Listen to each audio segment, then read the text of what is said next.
ಆ, ತುಂಬಾ ಮಹತ್ವದ ಪ್ರಶ್ನೆ. ಸೋಷಿಯಲ್ ಮೀಡಿಯಾಗಳಿದ್ರಿಂದ ಮುದ್ರಣ ಮಾಧ್ಯಮಗಳ ಓದುಗಳಿಗೆ ಧಕ್ಕೆ ಆಗ್ಬಹುದೇನು ಅಂತ ಹೇಳಿ ಆ ಥರದ ಯಾವ ಇದು ಇಲ್ಲ, ಪಾಸಿಬಿಲಿಟೀಸ್ ಇಲ್ಲ. ಮುದ್ರಣ ಮಾಧ್ಯಮಗಳ ಓದುಗಳು ಬೇರೆ, ನಮಗೆ ಸೋಷಿಯಲ್ ಮೀಡಿಯಾ ಮಾಧ್ಯಮಗಳ ಸಿಗ್ತಕ್ಕಂಥ ಓದುಗಳ ಬೇರೆ. ಒಂದು ಗೂಗಲ್ ಸ್ಕಾಲರ್ ಅನ್ನ ನಿರ್ಮಾಣ ಮಾಡತ್ತೆ, ಇದು ನಾವು ಗಮನಿಸಬೇಕಾಗಿರ್ತಕ್ಕಂಥದ್ದು.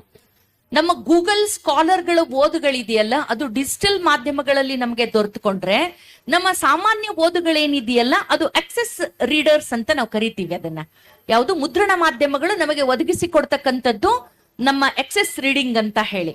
ಈಗೂ ಕೂಡ ತುಂಬಾ ಜನ ಈ ಮಕ್ಕಳ ಸಾಹಿತ್ಯದ ಬಗ್ಗೆ ಮಾತಾಡ್ತಾ ಇರುವಾಗ, 3 ಜನ ಸಾಹಿತಿಗಳ ಕೃತಿಗಳನ್ನು ಕುರಿತು ಮಾತಾಡ್ತಾ ಇರುವಾಗ, ಈಗೂ ಮಕ್ಕಳಲ್ಲಿ ಮುದ್ರಣ ಮಾಧ್ಯಮದ ಅವರ ಎಪಿಕ್ಗಳನ್ನ ಓದ್ತಕ್ಕಂಥದ್ದು ಮತ್ತೆ ಆ ಥರದ ಒಂದು ಓದುಗಳಿದೆಯಲ್ಲ, ಆ ಮಕ್ಕಳಿಗೆ ದಕ್ತಕ್ಕಂಥದ್ದು ಇದೆಯಲ್ಲ, ಅದು ಈಗೂ ಕೂಡ ಇದೆ.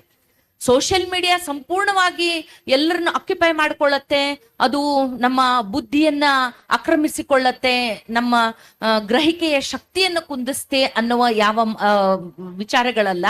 ಅದರ ಜೊತೆಗೆ ನಾನಾಗ್ಲೇ ಸ್ಪಷ್ಟಪಡಿಸಿದ್ದೀನಿ, ಯಾವ ವಯೋಮಾನದ ಓದುಗರು ಮತ್ತೆ ಆ ಸಮಯ ಇದೆಯಲ್ಲ, ಅದನ್ನು ಹೇಗೆ ನಾವು ಡಿಜಿಟಲ್ ಓದುಗಳಾಗಿ ಬದಲಾವಣೆಗೆ ತೆರೆದುಕೊಳ್ಬೇಕು ಅನ್ನೋದು ನಮಗೆ ಬಹಳ ಮುಖ್ಯ.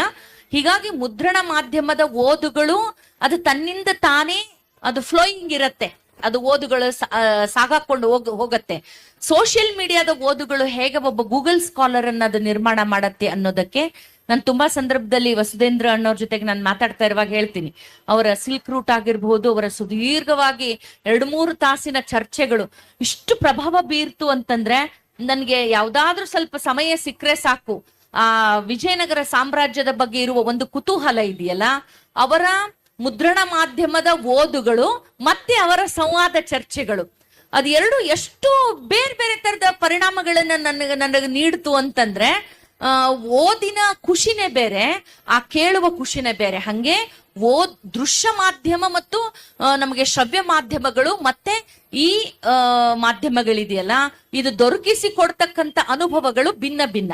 ಅದು ಆಯಾ ವ್ಯಕ್ತಿ ಹೇಗೆ ಅದನ್ನ ಗಳಿಸ್ಕೊಳ್ತಾನೆ, ಅದನ್ನ ಹೇಗೆ ಅವನು ಅದನ್ನ ಪಡೆದುಕೊಳ್ತಾನೆ ಅನ್ನೋದು ಆ ವ್ಯಕ್ತಿಯ ಓದಿಗೆ ಮತ್ತು ಆತನ ಸಮಯ ನಿರ್ಧಾರ ಮಾಡ್ತಕ್ಕಂಥದ್ದು ಅನ್ನೋದು ನನ್ನ ಒಂದು ಅಭಿಪ್ರಾಯ. ಧನ್ಯವಾದಗಳು.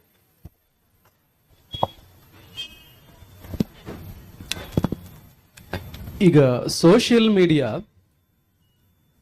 ನೋಡಿ, ಈಗ ಒಂದು ಪ್ರತಿಲಿಪಿ ಒಂದು ಜಾಲತಾಣ ಇದೆ, ಅಲ್ಲಿ